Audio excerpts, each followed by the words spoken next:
lajmëruar për 3, është një mundësi ndoshta me i dhënë ato konkluzat finale për ekspertëve. Ai debat nuk është as shumë i deputetëve sa është i ekspertëve. Edhe unë kam përnder që me qenë pjesë me përkrahë një debat tillë, pra me marrë pjesë, po nuk mendoj se do të jetë diçka që do të ndodhi në rësi, me qenë se çdo gjë është qartësuar deri me tani ekspertët e kanë thënë fjalën e vet. Pra do të kthehemi në seancë, por jo ndoshta me nevojën që me përdor kundërshtime që i kem pa më herët, por një situatë të re, ndoshta me qenë më të bashkuar për me hedhë poshtë këtë version në mënyrë që me mujtë me fillu zgjidhjen e kësaj teme. Personalisht nuk jam deputet, por Aleanca do të merr pjesë në seancë, edhe qëndrimi i Aleancës është kundër këtij versioni, mirë, po jo vetëm i Aleancës dhe opozitës tani, besoj do të jemi shumë më shumë deputet. Me këtë ne do ta lirojmë edhe ekzekutivin nga një temë, edhe do t'ja mundsojmë ekzekutivit, pra qeverisë, parlamenti do t'ja mundson qeverisë që të rifillon këtë temë, zgjidhjen e kësaj teme, duke hedhur poshtë këtë version. Nuk ka ndodhur ndonjëherë në ndonjë shoqëri, në ndonjë shtep që opozita me mujt me ndalë procese, gjitha proceset varen nga ata që i kanë përgjegjësi, në këtë rast nga qeveria, nga institucionet e vendit. Mendojmë se nëse hedhet poshtë ky version sa më shpejt, muj me fitu në kohë që me ndodhë liberalizimi, sepse është diçka që e meritojnë qytetarët e Kosovës me lëvizje lirshëm, edhe ne e mirëpresim liberalizimin e vizave dhe kem kërkuar të gjitha qeveritë që mos më ndërlidhet temat. Po komunikimi ndërfshinësor është i arsyeshëm, është i nevojshëm, të gjitha vendet duhet të komunikojnë ndërsjellë.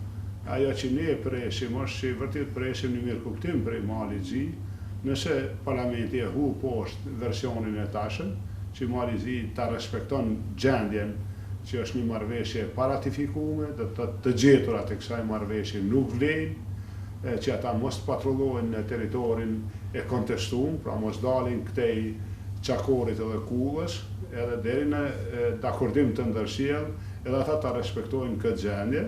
Po ashtu kishim prit prej Malit Zi, po jo vetëm prej Malit Zi, shpresojmë edhe prej mishëve të Kosovës, prej Washingtonit e Brukselit që të na ndihmojnë që ta zgjedhim këtë çështje sa më shpejt. Në rast se parlamenti ynë e hedh poshtë këtë version, ne kërkojmë ndihmën e gjithëve që ta zgjedhim sa më shpejt bilateral, pa pas nevojë me shku në arbitrazh. Po tani kemi të bëjmë me një kryetar qeverie shumë dapt, realisht një qeveri status quo prapa, edhe vetvetill se s'ka progres në tema, pra ai dëshit gjitha po i lidh me një temë që është e habitshme pak a shumë.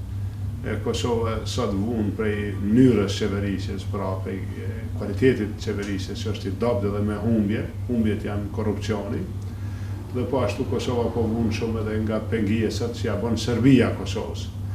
Ne duhet kemi strategji të qartë për dy këto tema, duhet ta korrigjojmë qeverisjen në vend, një qeverisje zhvillimore që e rrit Kosovën, edhe duhet jemi të prerë që të mos lejojmë pengimin nga Serbia ose ndërhyrjen nga Serbia në Kosovë. Të ndeni këto janë diçysh të pakuptueshme deklarimet e zotit Mustafa.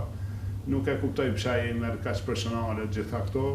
Kosova duhet të ecë pa marrë parasysh ta quajmë ashtu situatave sa të ndihshme të individëve.